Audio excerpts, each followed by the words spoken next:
this quick video. Let's see here. Ah, crap. Did it play it all? All right. Well, it'll at least give me some. So yes, the second round of midterms, I guess you guys have a first midterm in February and a second midterm in March. And then you can finish the class by April 30th, hopefully. And the good news is I only have one video here to catch y'all up on. Paste and go, see if it even works. And then, yeah, stemming from the three major categories of social welfare and kind of rolling through poverty and inequality. And then I'm going to say, save the rest of the time to go and catch up on your, like, any post you're missing, any paper, any discussion board, any replies. Take the hour of grace time to go finish and catch up. And that's kind of what I'm doing for today. So this is all, oh, come on, really? Try it now. Do they really make you like sign up? Ew. I know. And you have to choose goals. Let's just pick. How about, this is my favorite email address. You ever put a fake email address in because you don't want to deal with them? Yes. There it is. Hello. Hello. How are you? I'm good. How are you doing? Good. Did you know it was a midterm day? Or like it's the second midterm day? So,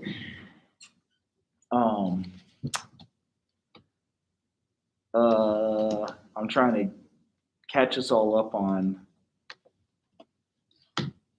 if I get us registered here. Oh gosh, and they want you to pay. Imagine that. All right, we're skipping that one. Big scam. I know.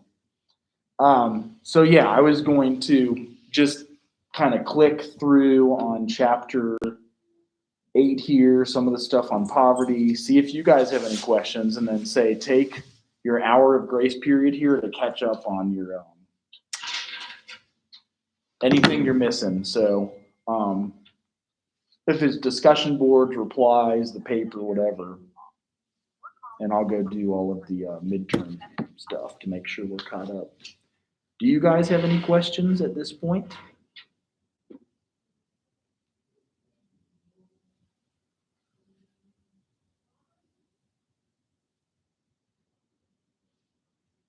All right, I do know these guys don't make me sign up, so we'll go from here.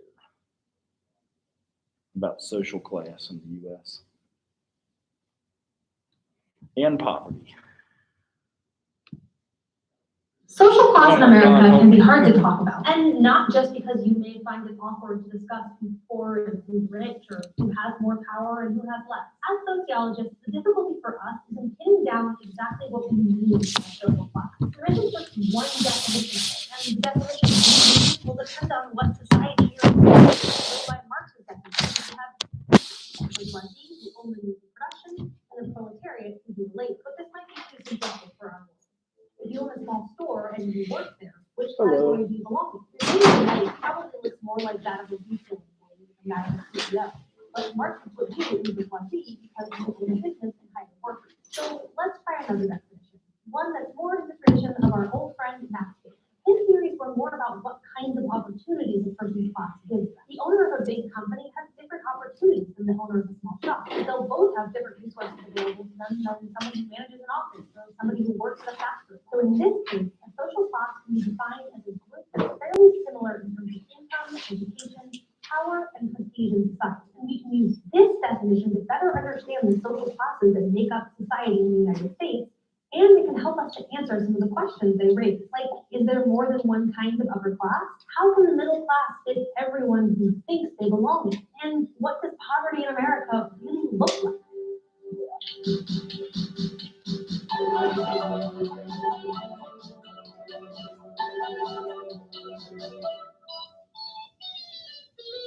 Broadly speaking, American society can be split into 5 social classes: upper class, upper middle class, average middle class, working class, and lower class. The upper class consists essentially of the capitalists in Marxist system. This is the top of the income and wealth distribution. Those who earn at least $250,000 a year and control much of the country's wealth. And as we learned last week, money talks. This group tends to wield a lot of political and social power. But within the upper class, there are subclasses that distinguish by and large between old money and new money. The upper class includes those who derive their wealth from inheritance rather than work. People in this class may have jobs, but usually they take on more honorary positions, such as board members or heading up philanthropic organizations. But there's also a large part of the upper class whose wealth comes from work. Most of those that we think of as wealthy, the Bill Gates, Oprah Winfrey's, and Kanye West of the world, fall into this group. After upper class comes the middle class. Remember a while back when we talked about how almost every American thinks that they're middle class? That's way too many people to fit into the middle, which is why sociologists split the mid-range of the income distribution into three groups. Upper middle class families typically have incomes between $115,000 and $250,000 per year and make up about 15% of income. About 2/3 of the adults here have college degrees, and many have postgraduate degrees. It's almost a given that their kids will attend college when they grow up. Adults in this sector tend to have jobs that are considered prestigious: doctors, lawyers, engineers, and the like. Their families typically own homes in good school districts and are able to afford luxuries like travel and multiple vehicles. And it may not surprise you to learn that they're wealthy, at least compared to most Americans. This group is likely to have wealth in their home, strong 401ks, and financial investments. Now, families in the so-called average middle class make between $50,000 and $115,000, make up about 35% of income earners. Keep in mind, the median family income in the U.S. is $70,700. So families in the That's an old stat, because now, do you guys know what the average income is in the United States? If you were to guess, throw out a number, throw out a guess.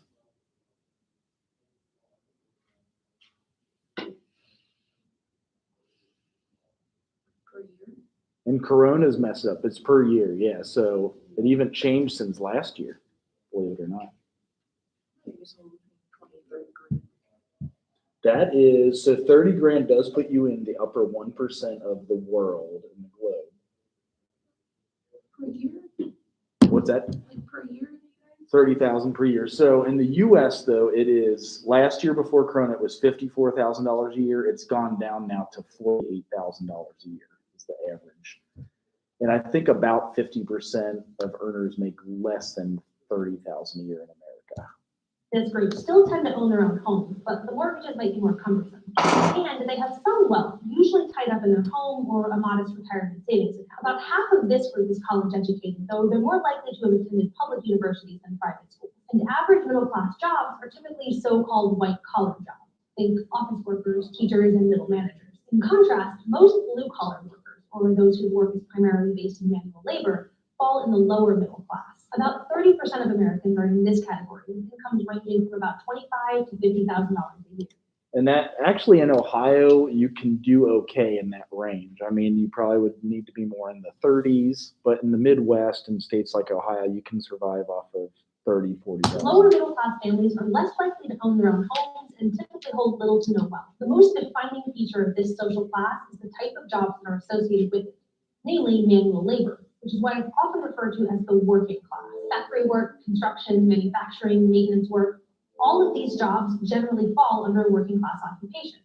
And while some working class jobs require technical skills, they don't usually require a college education. It's important to note that working class jobs are... I also don't want her to undermine that, because there's a shortage of these working class jobs right now, and you can actually make way more money doing that, and even say, for example, plumbing without a college degree, because there's a shortage now. So like landscapers, plumbers, electricians, you make like 70, 80,000 a year. are more sensitive to how the economy is doing, because these jobs tend to be built around making stuff. When a recession hits, factories need fewer workers to meet demands, or the plant owners might decide that it's cheaper to use machines rather than workers to produce their goods. And just as vulnerable to economic downturns, if not more so, is the lower class. Lower class Americans are blue-collar workers at the bottom of the income distribution. They make less than $25,000 a year and tend to work hourly jobs and are part-time with unpredictable schedules and no benefits, like health insurance or pension. About 20% of Americans, or the bottom quintile, fall into this group. The majority of these families don't own their own homes and are more likely to live in neighborhoods with higher rates of poverty, lower quality school districts, and higher crime rates.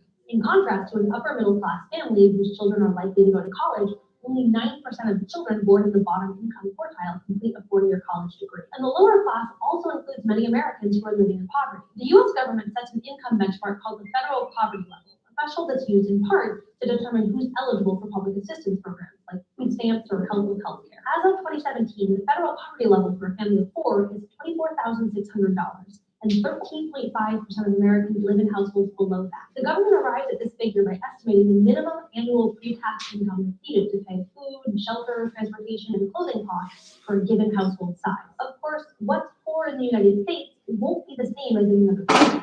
The U.S. federal poverty line is a measure of the relative poverty based on a standard of living in the U.S. Relative poverty is used to describe a lack of resources compared to others who have more, but absolute poverty is a lack of resources that threatens your ability to survive. The federal poverty level gives us an indicator for which Americans have the fewest resources and lets us examine trends in groups that are the most economically vulnerable. For example, groups that can't work, like children, the severely disabled, and the frail elderly, are particularly vulnerable to poverty. But many working Americans are vulnerable to poverty too. 12% of working age adults in poverty work full-time, and another 29% work part-time. These are the working poor. You can see how it's quite possible to work full-time and still live in poverty when you do the math. So that's the discussion this week, is those who are still working and are still struggling with poverty. I know it's set in the UK, but it's very similar in the United States. Federal minimum wage in the United States is $7.25 per hour. A 40-hour work week or 50 weeks a year with net income of $14,500, which is well below the poverty line for a family of 4. It's hard enough to pull yourself out of poverty on a low wage income, which is partly why more than half of families in poverty are headed by single mothers. Higher rates of poverty among women, known as the feminization of poverty, is related to the increasing number of women who are raising children on their own and who work low-wage jobs. But in addition to gender, you can also look at poverty by race. Contrary to popular belief, most poor Americans are not Black. In fact, 2/3 of the poor in the U.S. are white. Black Americans are, however, more likely to be poor than white Americans. 24.1% of Black Americans, who make up about 13% of the total American population, were living in poverty in 2015. Compare that to 11.6% of white Americans, who make up about 77% of the total population. Now, the causes of poverty are many, and it's not easy to understand why some groups are more vulnerable than others. America likes to think of itself as a nation that values self-reliance, where anyone can succeed. And this view is partly why some argue that poverty is the result of an individual's own failing or a certain cultural attitude. One of the most famous proponents of this idea was Daniel Patrick Moynihan, former U.S. Senator, ambassador to the United Nations, and by trade, a sociologist. A report he wrote while Secretary of Labor in the Kennedy administration, known as the Moynihan Report, blamed high rates of poverty among African Americans not on a lack of economic opportunity, but on cultural factors in the Black community, like high rates of birth outside of marriage. By contrast, American sociologist William Julius Wilson, who you might remember from episode 7, has provided a counter to this idea. Wilson has documented how Black Americans are much more likely to face institutional barriers to achieving economic success, and are more likely to live in areas where jobs are scarce. He argues that in order to understand poverty, we have to look at wider economic and social structures, as well as the history and culture of racism in the U.S. Next week, we'll talk more about how social class structures affect how Americans live their lives. But for now, you learned about the 5 different social classes in the United States: the upper class, the upper middle class, the average middle class. So that is, I don't know how it skipped to this one. Kind of a synopsis of poverty and poverty in America. And since that video came out, it's gotten even worse with coronavirus. So, and why we have, certain policies that we put into place, and they did pass that $1 trillion coronavirus package. So it's possible that we'll all get a $1,000 check. There's a few of those coming up. And as mentioned before, because we are at midterm, I was going to open it up for questions and then give you guys the rest of the time to catch up on anything you need. If it's like discussion boards or replying to the discussion boards, I opened everything up. And just making sure to get caught up, because this is like the last of the midterm, so the next grade would be first week of May, would be like the final grade. So anything you would need to be caught up on, working on your presentation and or your final paper, or the last paper, I should say. So that's all I have for today. I just wanted to give you guys the chance to get caught up on things and then open it up for questions if you have any.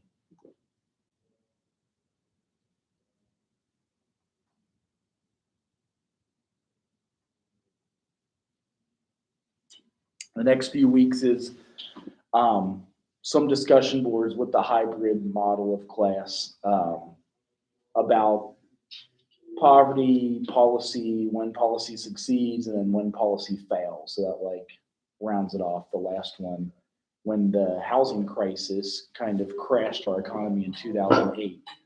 Because there's rumors that that's coming up again, that we could have another economic crash, so to speak. You know, with Corona, we had that for a second. It just went like that. But then they put $1.5 trillion into the economy, so it came back, and it's going like this again. And then today they passed another $1 trillion, $1.9 trillion, which is it's a lot of money. Hopefully, it keeps its value, and hopefully we can, kind of finish up with getting ideas for sustainable ideas, sustainable things for poverty. You guys use a assignment sheet for you too. So no questions, none at all. Hopefully you guys can use this time to just get your presentation started and going. If you're already done with that, the paper that's due in a few weeks. And if there's any discussions you need to go back in to talk on or do the replies, I've opened them all up because I got to put in my midterm grades today. So that's like the big hammer time.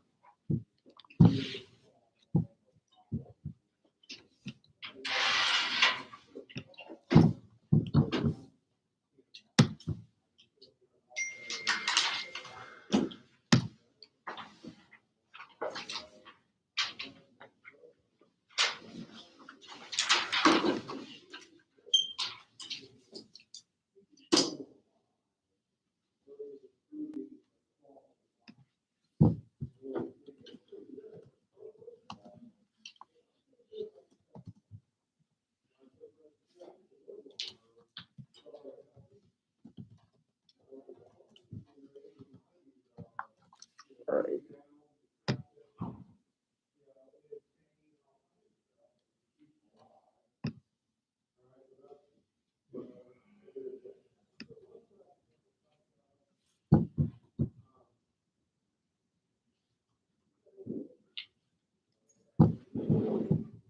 Yeah, I can't wait to see what the $1 trillion Corona relief package has in it, because some said it actually gives. So about 7 million people won't get a stimulus check, which also gives us like about 200 million of us will get a stimulus check.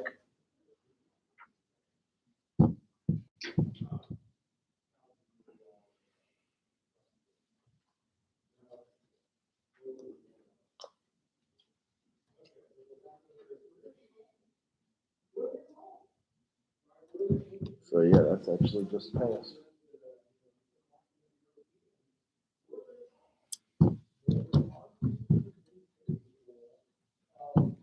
I can't believe we're more than halfway over now. It's like official. Week 8 of 15. Anybody going anywhere for Easter? Or spring break? Make your own spring break? Nothing. Home to see mom and dad?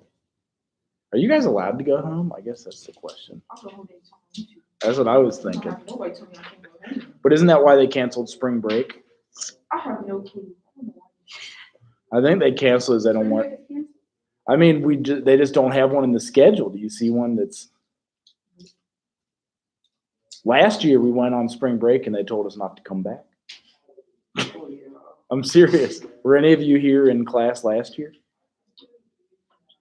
It was weird. They just said, go home, stay home. I mean, we finished online, but it was still just like, it was coronavirus. So you know, it will be,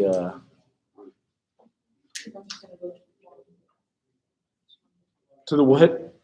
I live on a farm. Oh, yeah. We've got pigs and chickens and turkeys, using fresh eggs. Yeah, seriously. We're allowed to go now, right? If my. Yeah. Yeah. That's the idea. Go catch up, do any work, or if you want to be working on your presentation, take this time for your presentation or your second paper. I didn't finish the first paper. I finished home. Right, yeah. Struggling. So, yeah, anything that's behind Society. I on, mean, Americans by 1915 could purchase. I thought when you closed the computer, it turned off.